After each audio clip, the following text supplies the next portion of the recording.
They left behind a lifeless puppy after a campout, but a stray cat did the unthinkable.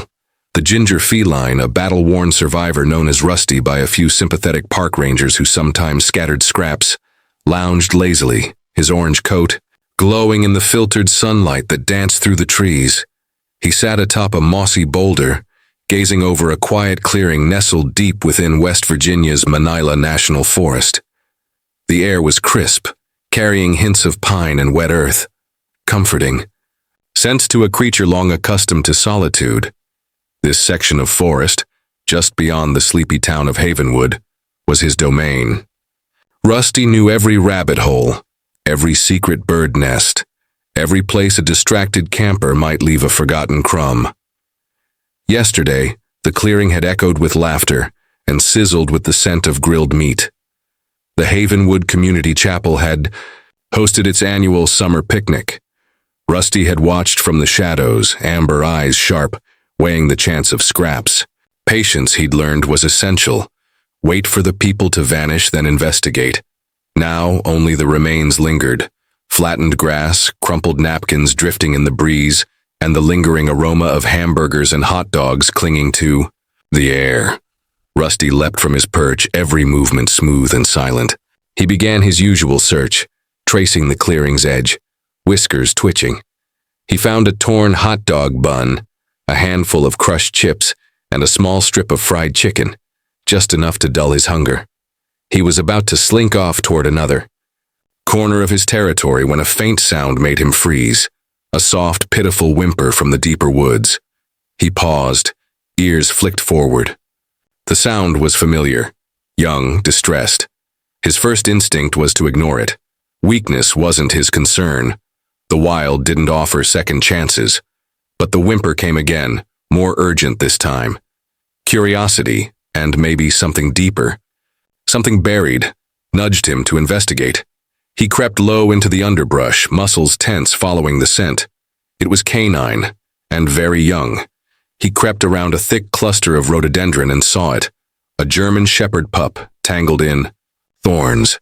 The pup, no older than a few months, was filthy and shaking. Its black and tan fur was matted with mud and leaves, its eyes wide with fear. Each weak tug made it yelp as the thorns dug in deeper. Lost, alone, helpless. Rusty studied the pup, expression unreadable. He could walk away. He owed nothing. Another, victim of the forest's cruel laws. But something rooted him there. Maybe it was the pleading in those young eyes. Maybe it was a flicker of memory, long before he'd become the hardened loner he now was. Without fully understanding why, he crept forward and made a soft, kittenish chirp, a sound he hadn't used in years. The pup stopped struggling, tail twitching hesitantly. Gently, Rusty pawed at the vine, tugging it from the pup's leg. It yelped but didn't pull away. When it was finally free, the puppy collapsed, panting. It licked Rusty's paw in a timid, grateful gesture. Rusty jerked back, startled. He wasn't used to affection. He glanced around. No humans nearby. No scent of help. The puppy had been alone for a while. The sun dipped lower, casting long fingers of shadow through the trees. The air cooled quickly. The pup shivered and leaned against Rusty's side. Rusty, against all his instincts, didn't move. He could feel its frail body trembling, hear its shallow whimpers. Alone, the puppy wouldn't make it through the night. Rusty looked toward the clearing, toward the distant twinkle of Havenwood's lights. The world beyond the trees held its own dangers, cars, hostile dogs, and people who didn't trust strays. But the wild had no mercy for the weak. A decision settled in his bones, one he hadn't expected to make. He would lead the pup toward the edge of town, toward a chance. It was a risk, but one he felt strangely willing to take. He turned and began walking slowly. The puppy stumbled after him, limping, struggling to keep up. Rusty paused often, letting it rest. The night buzzed with forest life. Owls hooted, leaves whispered, a distant coyote cried. The pup whimpered and pressed against him for comfort.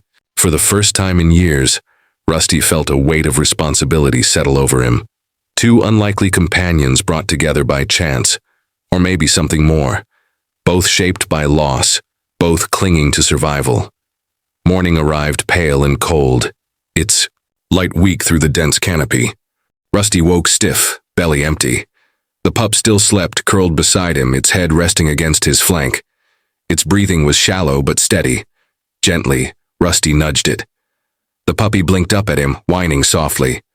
Rusty stood, looking toward the direction of the town. They couldn't stay here. There was no safety in stillness, not in a place like this. The longer they stayed in the woods, the weaker the puppy became. Rusty began moving again, retracing the path they'd followed. The night before, behind him, the puppy staggered upright, its legs wobbly beneath its small frame. It stumbled forward, slow and unsure. The forest floor was treacherous, twisted roots, fallen branches, and sharp rocks. Rusty, seasoned and nimble, moved with ease, but the pup tripped often, letting out soft cries of pain. Each time Rusty paused, waiting, his patience fraying, yet he couldn't bring himself to leave the pup behind. His stomach ached with hunger. He hadn't had a real meal since the picnic scraps. Eyes sharp, Rusty scanned the undergrowth for movement, a flash of fur, a mouse. Instinct kicked in. He gave chase fast and silent and caught it with a single pounce. The bones crunched between his teeth as he ate most of it, sating his hunger. Then he looked up and saw the puppy watching him. Eyes wide, belly empty. Rusty hesitated, then pushed the remaining piece toward the pup. It wasn't much, but it was something. The puppy devoured it eagerly, tail wagging faintly. Again it licked his paw. The gesture, once annoying, now stirred something Rusty didn't want to name. He was starting to care. And caring was dangerous. It made you soft, vulnerable. A stray like him couldn't afford that. But the puppy's condition was worsening. Its coat was dull, its eyes sunken, its steps slower with each passing hour.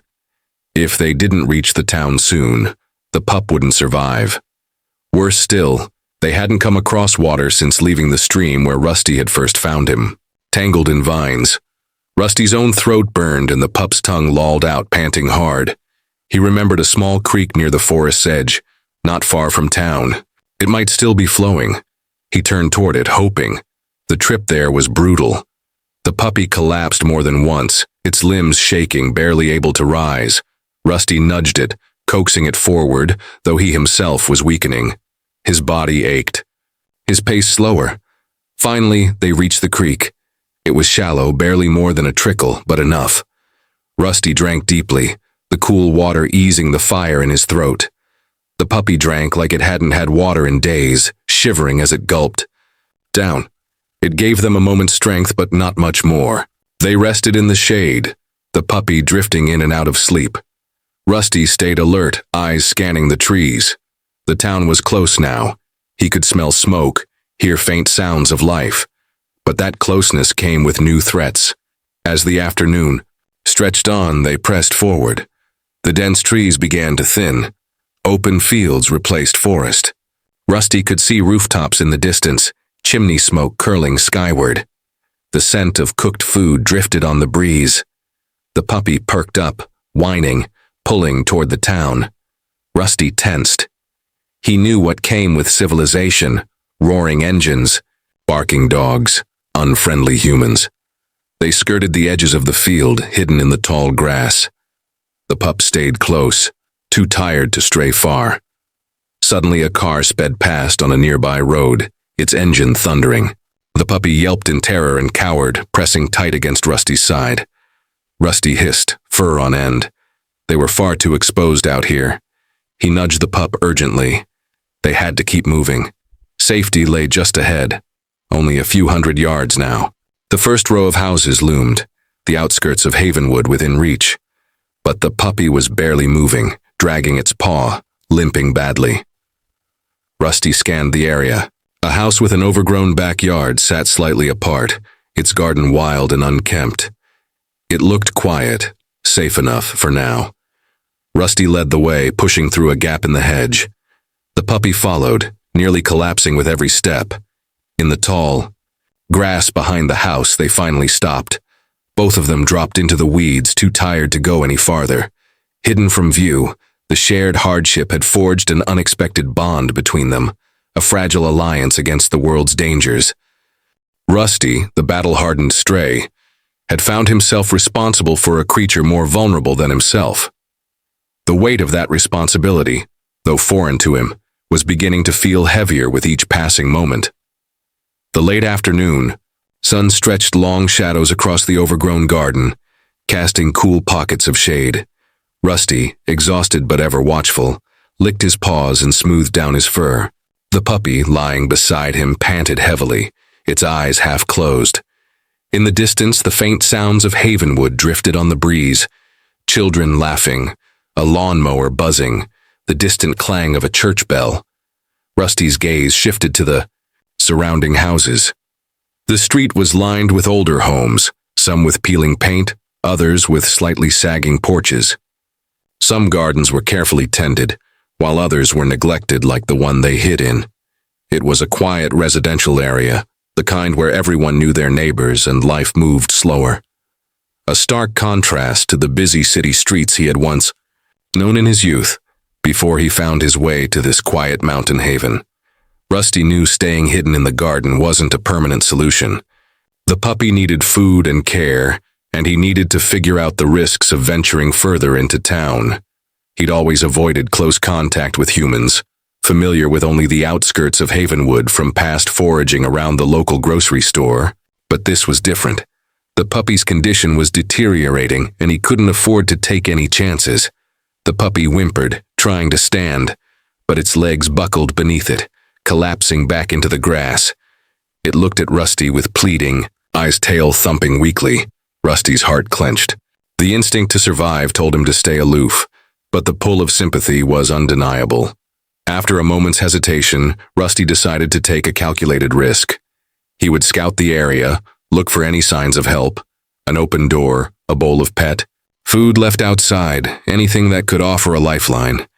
But he had to be careful. Other dogs, unfriendly humans, or worse, the possibility of being chased off or trapped. He nudged the puppy gently, signaling it to stay put. The puppy whined but settled back down. Rusty slipped through the gap in the hedge and onto the sidewalk, moving cautiously, keeping low to the ground. His senses were on high alert as he surveyed the street.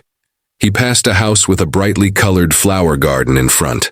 An elderly woman dressed in a faded floral dress and a straw hat was kneeling among the flowers, humming softly to herself. She seemed harmless enough. Rusty continued his reconnaissance, noting a house with a dog bowl on the porch, but a large barking dog chained in the yard deterred him. Another house had a cat flap in the door, but the scent of a territorial tomcat warned him away. As he was about to return to the puppy, the sound of children's laughter caught his attention. Across the street, a group of kids were playing in a park, tossing a ball back and forth, their faces lit with excitement. A pang of longing stirred in Rusty. He had never known the carefree joy of play. His life had always been a struggle for survival. He shook off the feeling and focused on his mission. Returning to the garden, he felt his earlier uncertainty shift into something else. The elderly woman with the flowers seemed like their best chance. She appeared gentle and kind, and her house was quiet, a safe refuge, at least for now. Rusty nudged the puppy again, urging it to follow him. The puppy struggled to its feet, legs shaking but limped after him slowly. They moved through the gap in the hedge and onto the sidewalk. Rusty led the puppy toward the flower garden, where the elderly woman was still tending to her roses. Driven by instinct and desperation, the puppy started to whine louder. It stumbled toward the woman, tail wagging weakly. The woman turned startled and saw the emaciated puppy standing before her. Her expression softened, her eyes filled with compassion. She set down her gardening tools and knelt to the ground. "Well, hello there, little one," she said gently. "Where did you come from? You look lost and hungry." The puppy collapsed at her feet, whimpering in exhaustion. Rusty, watching from the shadows of the hedge, kept his distance.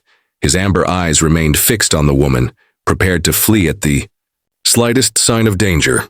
But something told him this woman was different. She wasn't a threat. She was kind, and she could be their best hope. Sarah, as the woman was called, gently scooped up the trembling puppy, cradling it in her arms. Her heart ached as she felt the fragility of its small body. She whispered soothing words to the puppy, unaware of the stray cat watching from the shadows. Bones were visible beneath the puppy's matted fur, and Sarah's heart ached at the sight of its condition. She had always had a soft spot for animals, having cared for numerous strays throughout her life. "You poor thing," she murmured, stroking the puppy's head. "You're just skin and bones." She gently lifted the puppy, murmuring softly, "Let's get you inside and see what we can do." She carried the fragile creature into her cozy, old-fashioned bungalow, where the air was thick with the scent of lavender and freshly baked bread. The house was filled with knickknacks, the furniture worn but well-loved, and the steady tick of a grandfather clock echoed through the hallway. She carefully placed the puppy on a soft rug in the living room. The puppy lay there, exhausted, its eyes watching her every move. Sarah knelt down to examine it more closely. Matted fur, ticks clinging to its skin, and sores on its paws. It was clearly a German shepherd, a beautiful breed, but it was in terrible shape. She guessed it was no more than 4 or 5 months old. She filled a bowl with water and placed it in front of the puppy, watching as it lapped it up greedily, its whole body shaking. Sarah then went to the kitchen, finding some leftover chicken and rice, warming it up and offering it to the hungry pup. It ate ravenously, as though it hadn't eaten in days. While the puppy ate, Sarah filled a basin with warm water and added a gentle pet shampoo. She carefully bathed the puppy, washing away the dirt and grime, gently picking off the ticks. The puppy whimpered at first, but seemed to understand that Sarah was trying to help. It allowed her to handle it, its tail giving a tentative wag. As she dried the puppy with a soft towel, Sarah noticed movement through the living room window. A flash of orange fur caught her eye, and a pair of amber eyes stared back at her intently. It was a cat, a scruffy-looking ginger Tom. Sarah recognized him, having seen him lurking around her yard occasionally, though he had always been wary and skittish. She suspected he was a stray, one of the many roaming the outskirts of Havenwood. It dawned on her that the cat and the puppy must have been together, that the cat had led the puppy to her house in search of help. A wave of admiration for the cat washed over her. It was a remarkable act of compassion, a testament to the unexpected bonds that could form between creatures in need. Without hesitation, Sarah went to the kitchen, filled a small bowl with milk, and opened the back door, placing the bowl on the porch as a gesture of goodwill toward the watchful cat. She then returned to the living room, where the puppy, now fed and bathed, had curled up on the rug and was fast asleep. Sarah sat in her armchair, watching the puppy sleep, feeling a deep sense of contentment. She had lived alone since her husband, George, passed away 5 years ago, and the house had felt empty without him, without his laughter, without his warmth. Caring for this lost puppy, and perhaps the stray cat, filled a void she hadn't realized was so profound. She knew she couldn't keep the puppy. She was getting older, and her health wasn't what it used to be. A young, energetic German shepherd needed a proper home, a family who could give it the attention and care it deserved. But for now, she would offer it a safe haven, a place to heal and recover. She glanced out the window again, and the ginger cat was still there, sitting on the edge of the porch, cautiously lapping at the milk. Sarah smiled, her heart warming, as she had a feeling that this unlikely pair, the lost puppy and the stray cat, were about to change her life in ways she couldn't yet imagine. The kindness she had shown them was already beginning to return, filling her home with a warmth and purpose she hadn't felt in years. The milk bowl was empty now, and Rusty, still perched on the edge of Sarah's porch, meticulously licked his whiskers clean. He felt a cautious sense of relief. The puppy, whom he had started to think of as Shep, a name Sarah had used, was safe, at least for now. The old woman seemed genuinely kind, and her house was warm and comfortable. Rusty glanced through the living room window, and Shep was curled up on a rug, fast asleep. The puppy looked much better already, cleaner, more relaxed. Rusty felt a strange mix of emotions, a sense of accomplishment, a flicker of pride, and a growing unease. He was a loner, used to relying only on himself. This newfound connection with the puppy, and the bond with Sarah, was something unfamiliar, and Rusty wasn't sure how to process it. The presence of Shep in Sarah's life, and now, with her, was unsettling. Over the next few days, a routine established itself. Sarah cared for Shep with unwavering dedication. She fed him small, regular meals, gradually increasing the portions as his strength returned. She gave him medication for the worms she discovered and applied antiseptic cream to the sores on his paws. She took him for short walks in the yard, careful not to overexert him. Rusty remained a constant presence, observing from a distance. He spent most of his time in Sarah's garden, hiding among the flowers and bushes. He accepted the food Sarah left out for him each morning and evening, a mix of dry kibble and canned tuna, a feast compared to his usual scavenged meals. He gradually became more comfortable in Sarah's presence. He allowed her to approach him, to stroke his fur, although he still maintained a degree of aloofness. He wouldn't enter the house, preferring the freedom of the outdoors, but he found himself drawn to the warmth and safety of Sarah's yard. Meanwhile, Shep was thriving. His coat began to regain its shine, his eyes were bright and alert, and he started to gain weight. He was still weak, but his puppyish energy was returning. He followed Sarah around the house, his tail wagging constantly. He tried to play with Rusty, pouncing and barking playfully, but the cat usually responded with a hiss and a swat, maintaining his dignified distance. Despite Rusty's attempts to remain detached, a bond was forming between him and Shep. They would often lie together in the sun, Shep resting his head on Rusty's flank. Rusty would tolerate this, even seeming to enjoy the puppy's warmth. They had shared a harrowing experience, and that shared hardship had created a connection that transcended their different species. Sarah, observing their interactions, felt a deep sense of satisfaction. She had brought these two lost souls together, providing them with a temporary sanctuary. She had also started making inquiries around Havenwood about Shep.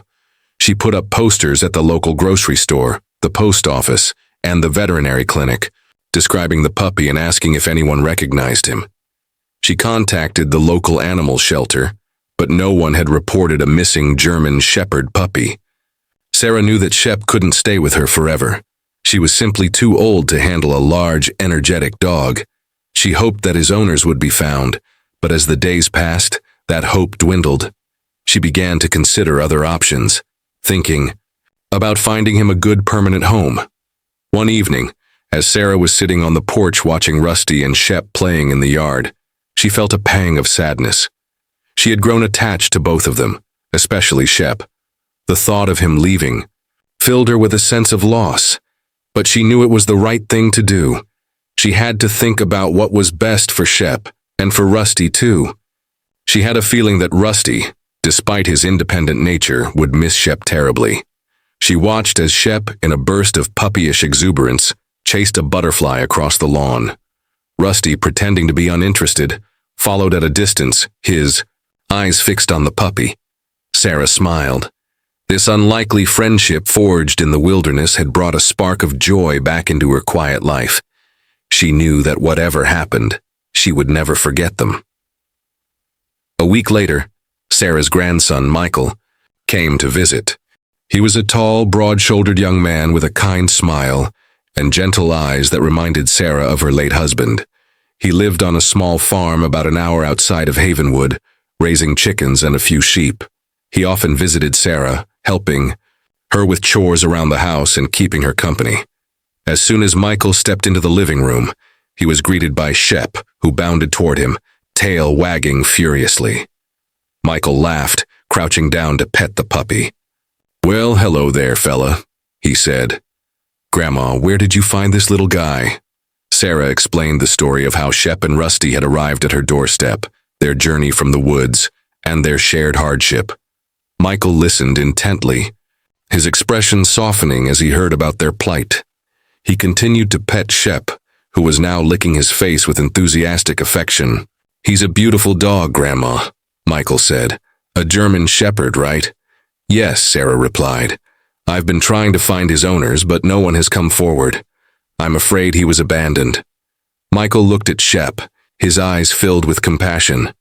He had always wanted a dog, but his busy life on the farm had made it difficult. He spent the afternoon playing with Shep in the yard, throwing a ball and watching him run with joyful abandon. Rusty, watching from the shadows of the flower garden, his usual aloofness tinged with a hint of jealousy, observed the interaction. As the sun began to set, Sarah and Michael sat on the porch drinking iced tea.